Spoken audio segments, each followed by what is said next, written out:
Hello friends, कैसे हैं आप लोग? अच्छे होंगे। हम बात कर रहे हैं पूर्व मध्यकाल की प्रीवियस क्लास से। आज जो बात करेंगे पूर्व मध्यकाल में एक महत्वपूर्ण राजवंश की जो गुजरात में है, चालुक्य वंश, या इसे सोलंकी वंश भी कहते हैं या अनिलवाड़ के चालुक्य भी कहा जाता है। ठीक है, तो आज शुरू करते हैं। सबसे पहले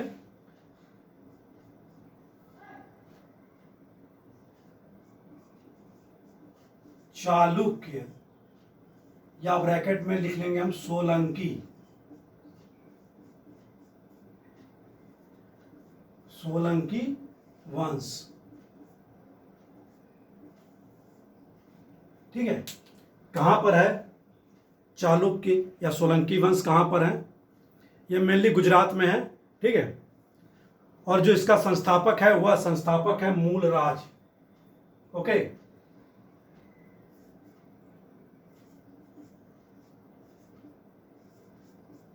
संस्थापक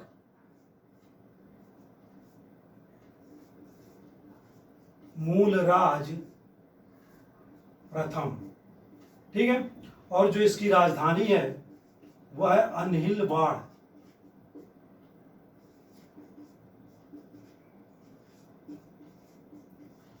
इसीलिए इन्हें क्या है, अनिलवाड़ के चालुक्य भी कहा जाता है। अनिलवाड़ जो आज के समय का, इसको पाटन के नाम से जानते हैं, ठीक है। अनिलवाड़ चालुक्य जो अगर बात करें तो यह मेनली जैन धर्म के पोषक हैं और संरक्षक हैं। ओके, तो इस वंश का संस्थापक है मूलराज फर्स्ट और इसकी राजधानी अनिलवाड़। मूलराज फर्स्ट का जो टेन्योर है वह टाइम पीरियड जो है 940 से 95 तक है, ठीक है। 940 से 95 ईस्वी तक है। ओके, याद रखेंगे। और जैन धर्म के पोषक हैं, संरक्षक हैं, ठीक है। अगला जो इसमें इंपॉर्टेंट शासक है वह है भीम प्रथम। अगला शासक भीम प्रथम।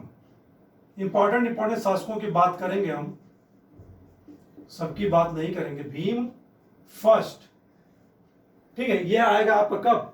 11वीं शताब्दी में, यानी कि 1022 से लेकर 64 तक। 1022 से 1064 ईस्वी तक,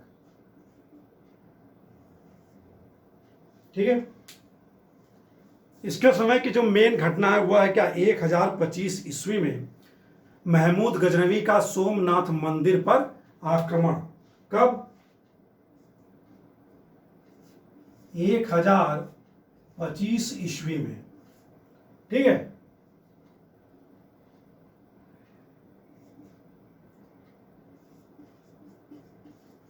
सोमनाथ मंदिर, सोमनाथ मंदिर पर आक्रमण है किसके द्वारा? महमूद गजनवी द्वारा।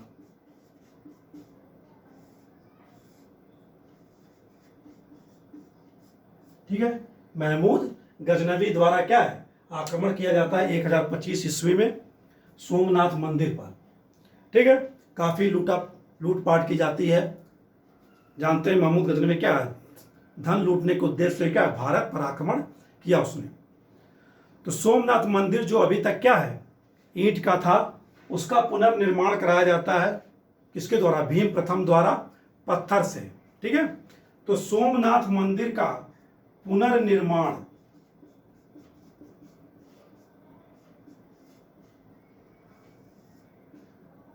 पुनर्निर्माण पत्थर से करवाया जाता है, पत्थरों द्वारा। जब सोमनाथ मंदिर बना था तब कैसा था? लकड़ी का बना था, फिर बाद में ईंट का बना, फिर भीम प्रथम ने क्या है, पत्थर का निर्माण कराया। जब 1025 ईस्वी में सोमनाथ मंदिर पर आक्रमण किया जाता है महमूद गजनवी द्वारा। ओके, इसके बाद जो अगला शासक है वह है जय सिंह सिद्धराज।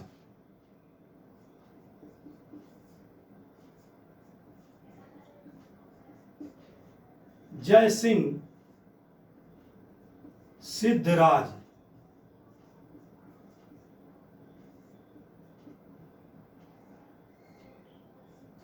इसका जो टाइम टेन्योर है, पीरियड है, टाइम पीरियड है, वह 1094 से लेकर 1153 तक, 1094 से लेकर 1153 तक, काफी लंबा शासन काल है इसका। ठीक है, क्या इंपॉर्टेंट चीज है इसके बारे में? इसने अवंतीनाथ की उपाधि धारण की थी। किसकी? तो याद रखेंगे, अवंतीनाथ उपाधि किसकी थी? चालुक्य शासकों में अवंतीनाथ उपाधि किस उपलक्ष्य में की थी? मालवा का जो शासक था यशोवर्मन, उस विजय के ऊपर, उस पर विजय उपरांत, यानी कि मालवा विजय के बाद, मालवा विजय के बाद शासक कौन था? यशोवर्मन मालवा का। मालवा में कौन थे? परमार। ठीक है, मालवा का परमार वंश, प्रीवियस क्लास में बात की थी। तो मालवा विजय प्रांत क्या है? सिद्धराज द्वारा या जय सिंह सिद्धराज द्वारा अवंतीनाथ की उपाधि धारण की जाती है।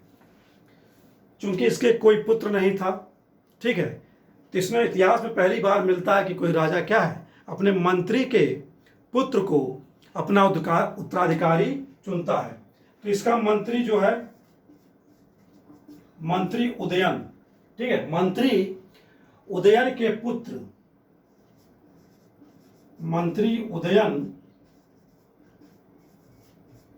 के पुत्र वाहड़ को, किसको? वाहड़,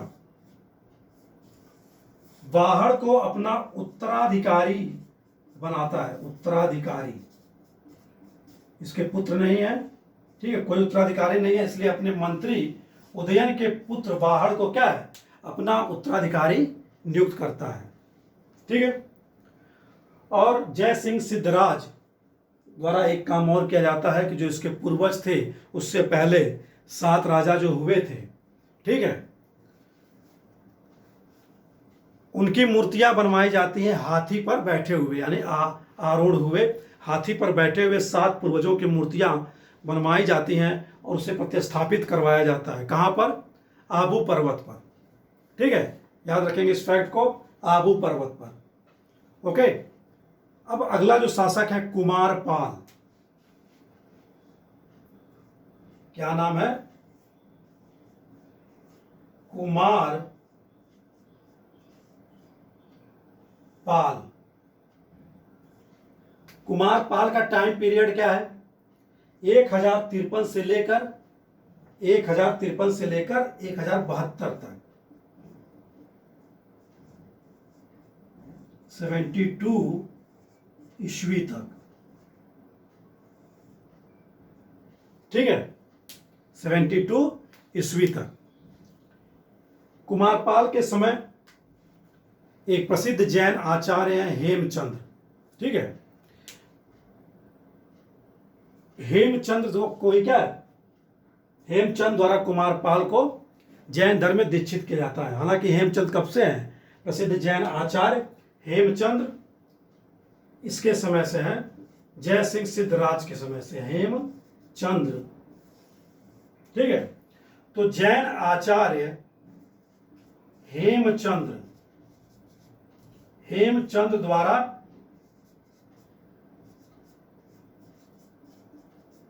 जैन धर्म में दीक्षित होता है, जैन धर्म में दीक्षित। और जब जैन धर्म में दीक्षित हो जाता है तो इसके द्वारा एक क्या है, उपाधि धारण की जाती है। उस उपाधि का नाम क्या था? परम अरहत। क्या था? परम अरहत।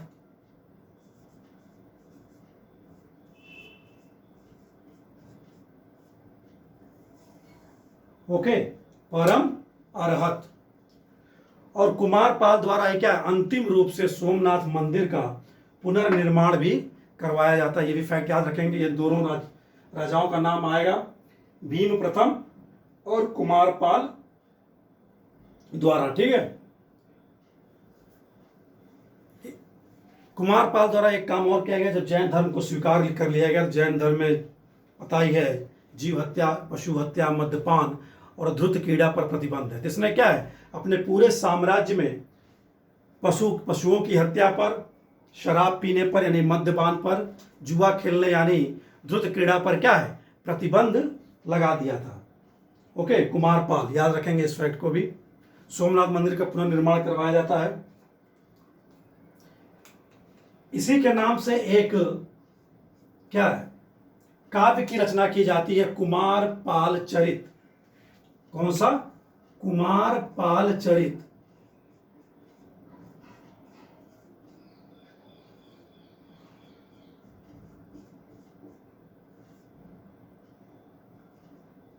कुमारपाल चरित। और यह रचना किसके द्वारा की गई, जय सिंह सूरी द्वारा। ठीक है, जय सिंह सूरी, इसी जय सिंह सूरी, जय सिंह सूरी, जय सिंह सूरी कवि हैं, उसी द्वारा क्या है, कुमारपाल चरित्र की रचना की जाती है। ठीक है, ये तो बातें हो गई, फैक्ट्स हो गया सारे हमारे कुमारपाल से रिलेटेड। अगला जो शासक है वह कौन है, अजयपाल।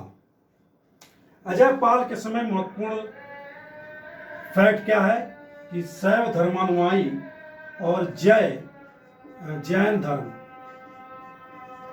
धर्मानुयायी द्वारा क्या है, गृह युद्ध शुरू हो जाता है। बहुत सारे जैन मंदिरों को तोड़ा जाता है। ठीक है, 1172 से लेकर 76 तक, 1172 से लेकर 76 ईस्वी तक मेन घटना यही है इसके समय की कि शैव व जैनों के मध्य गृह युद्ध। क्वेश्चन पूछा जा सकता है कि किस चालुक्य नरेश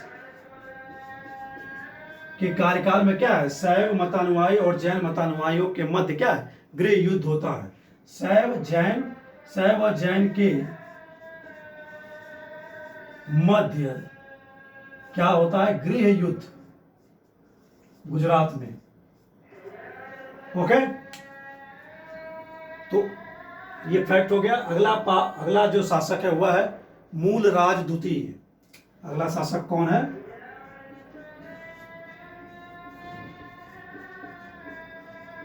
मूलराज द्वितीय। इसका जो टाइम पीरियड है मूलराज द्वितीय का 1176 से लेकर 78 तक, 2-3 साल ही है। 1176 से लेकर 78 ईस्वी। ओके, 1176 से लेकर 78 ईस्वी तक। मूलराज सेकंड पहला शासक है जिसने माउंट आबू पर्वत के पास किसको हराया था। कौन सी शताब्दी चल रही है, 12वीं। कौन आक्रमण करेगा इस समय, मोहम्मद गोरी। तो 1178 ईस्वी में 1178 ईस्वी में मोहम्मद गोरी को क्या करता है, यह पराजित करता है। पराजित करता है कहां पर, आबू पर्वत के पास, आबू पर्वत के पास। ठीक है, ये फैक्ट है मूलराज द्वितीय से रिलेटेड। क्वेश्चन पूछा जाए तो आंसर क्या होगा, मूलराज द्वितीय। अगला शासक कौन है इसमें, भीम द्वितीय, जो सबसे शक्तिशाली सर्वाधिक शक्तिशाली शासक इस वंश का है, गुजरात के चालुक्यों का।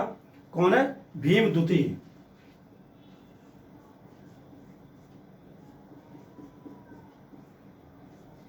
ग्यारह सौ 78 से लेकर 1238 तक। कब, 1178 से लेकर 1238 ईस्वी तक। ओके, 1178 में ही दोबारा क्या, मोहम्मद गोरी द्वारा गुजरात पर आक्रमण किया जाता है। उस आक्रमण को कौन विफल करता है, भीम द्वितीय। ओके, तो भीम द्वितीय द्वारा 1178 में यानी कि पुनः 1178 ईस्वी में मोहम्मद गोरी के आक्रमण को विफल किया। यानी कि चालुक्यों ने 2 बार मोहम्मद गोरी को क्या है, पराजित किया। मूलराज द्वितीय ने और भीम द्वितीय ने, दोनों क्या है, द्वितीय है। ओके, अब बात करें किसकी, गर्मी बढ़ गई काफी।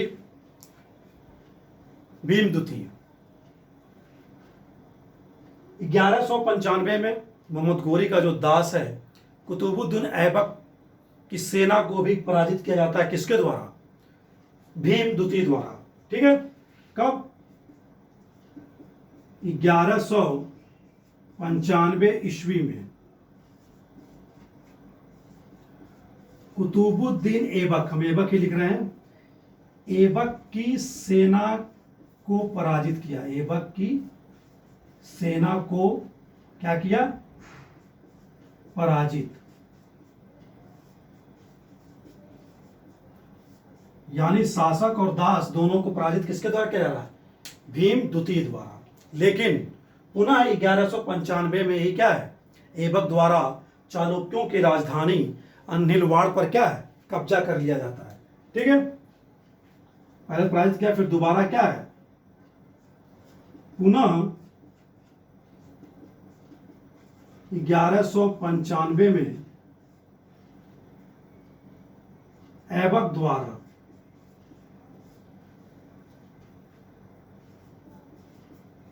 राजधानी पर कब्जा।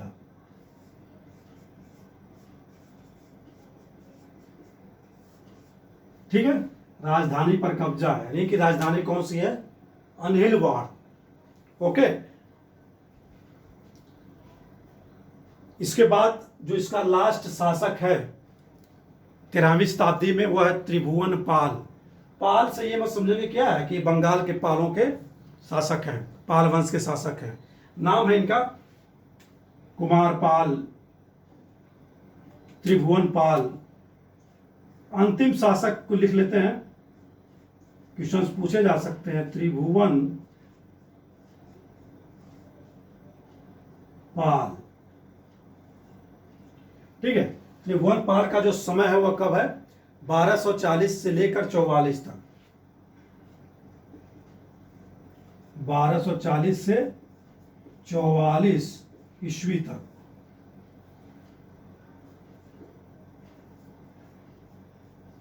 अंतिम शासक, ठीक है। अंतिम शासक कौन है, चालुक्यों का, अन्हिलवाड़ के चालुक्यों का, गुजरात के। ओके, यहां लिख लेंगे, अन्हिलवाड़ पाटन कहां है, गुजरात। ठीक है, त्रिभुवन पाल। तो इस तरह हमने क्या, अन्हिलवाड़ के चालुक्य शासकों की बात कर ली, मेन शासकों की। शासक तो बहुत सारे हैं, क्योंकि 940 से लेकर 1244 तक है, 13वीं शताब्दी तक हैं, बहुत सारे शासक हैं। लेकिन हमने इंपॉर्टेंट शासकों की बात की है। चालुक्यों की एक मेन खास बात यह थी कि उनके शासन प्रशासन में, शासन काल में महिलाओं को उच्च पद पर नियुक्त किया जाता था। ठीक है, तो याद कर लेंगे कि महिलाओं को